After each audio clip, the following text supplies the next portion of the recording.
Bennesin kivistä me ollaan saatu hyvä palaute myös suunnittelijoille, että meillä on laaja tämä tuoteperhe, eli meidän talosta löytyy pihalle kaikki tuotteet, mitä tarvii. On pihakivet, muurikivet, aitakivet, aidat löytyy, metalliaidat, puuaidat. Siitä ollaan saatu kiinnostaa. Kiveyksissä mä itse asiassa olen erittäin ihastunut Bennesin tuotevalikoimaan. Ja ehkä siitä syystä, että siinä mun mielestäni siinä valikoimassa on mietitty ihan yksityispihoja. Mä itse kun suunnittelen ainoastaan niin yksityisille, niin mä löydän sieltä niin kuin hyvinkin laajan kirjon eri pihoihin ja eri tyyliin sopivia kiveyksiä.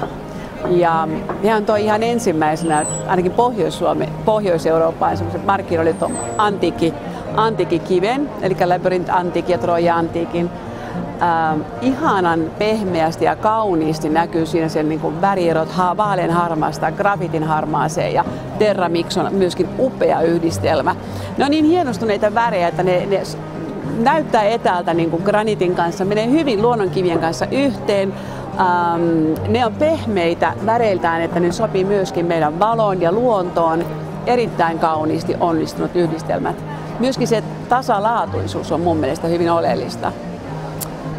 Orlandossa mä pidän siitä sen vuoksi, että se on nerokkaasti tehty mun mielestä se kivien jakauma ja koko.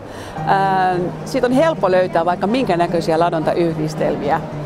Ja muutenkin se valikoima koko ajan elää, siinä on tulossa uusia ihanuuksia, jännittäviä ratkaisuja muurikivissäkin. Esimerkiksi tämä sileä muurikivi on mun mielestä kanssa erittäin upea. Just tällaiseen moderniin pihaan. Se toimii vallan mainiosti ja todella helppo rakentaa.